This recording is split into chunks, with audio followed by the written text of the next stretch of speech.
Right. Well, as everyone knows, the coronavirus pandemic has had a disastrous impact on many businesses, small and large, the news business included.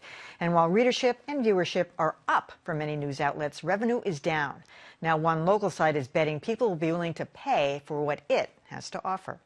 It's been around since 1998, but if you're just hearing about MassLive, here's what it's all about. Creating a digital product, a standalone entity that would appeal to Massachusetts residents. That's MassLive Vice President of Content, Ed Kabashik, who sent out an editor's note earlier this week, giving readers a heads up that come October 20th, not all news coverage will be free. What we are doing is identifying those stories on our site that we think are our best quality stories and most impactful stories, and putting those behind subscriber exclusive content tag. Kabashik says MassLive is now number 2 behind Boston.com in digital reach and believes people will pay for some of the unique material the site has to offer. We're looking at content that differentiates ourselves from our competitors, our local high school sports coverage. We can see our best investigative stuff certainly be behind the subscriber exclusive tag. MassLive is closely associated with the Republican in Springfield,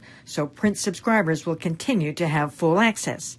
But it's all about building an audience, something both the Boston Globe and the New York Times have done successfully in the past few months, as Times CEO Mark Thompson describes. Every local newspaper which can stand by its community through this period, I think, will be thanked by that community. And trust, says Ed Kabashik, is the key to success. I think if you are a discerning consumer, you know that your local news outlet, whether it's MassLive or somewhere else, is very reliable. We count on it. You know, Lylah, there's this cruel irony right now that these viewership is way up, digital subscriptions are way up, revenue is down because there's nothing to buy. All these stores and outfits and businesses have nothing to sell, or they're in the middle of the pandemic. But it's heartening to see. But what about just paying for some of this stuff? I mean, I know I would, but I'm an avid consumer. I mean, do you think everybody will? I think there's been a shift in the way people consume news. I think more people are used to consuming it online, but I think within that shift, there's been another shift. Maybe it's generational. We're used to subscription services.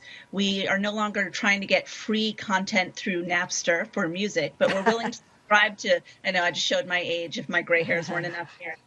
But we're willing to subscribe to Spotify and Pandora and Amazon Prime and a host of other Apple Music, a host of other places where it feels like the content is coming to us for free, but we're paying a subscription every month.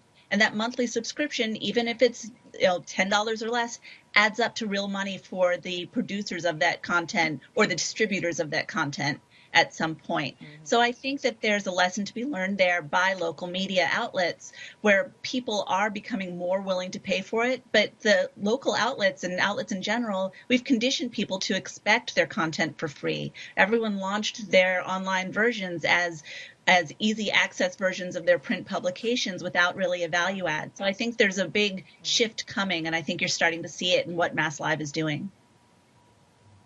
MassLive has a ton of great stuff. I don't know how many of our viewers are going to be familiar with it because they have tended to be regionally focused, though they're not exclusively now. Their State House correspondent, Steph Solis, is one of the best people covering Massachusetts politics right now. People should check out her work if they don't know it already. I am willing to pay for Spotify every month and Netflix every month because I know that they have, if not everything I want in those areas, they have a lot of what I want. I'm willing to fork over the cash.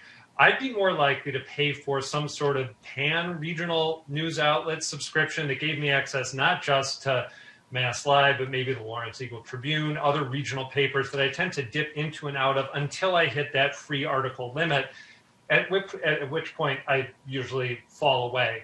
I don't know if something like that would be viable for smaller outlets like that, but I think it's an interesting business idea. Because obviously all the news does not happen right here in Boston. A lot of times the news we get from the Globe or other outlets, including GBH, is news that's filtered through regional outlets initially.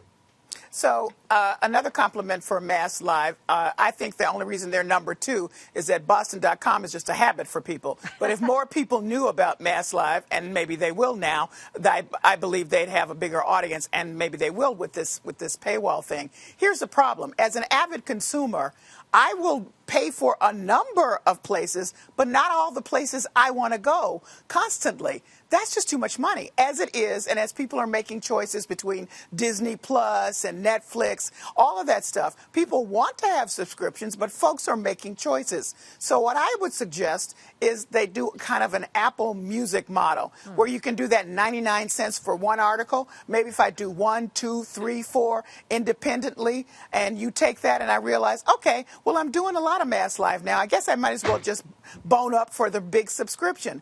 But often it's the one story here, the 2 stories there, the 3 stories there, and it's just, I like the publication, but not enough to put out, 50 subscriptions. I'm just not doing it. Well, Callie, they claim it's not a paywall, and I think, if I'm not mistaken, I think they're doing exactly what you're suggesting, because a lot of the stuff is still going to be free.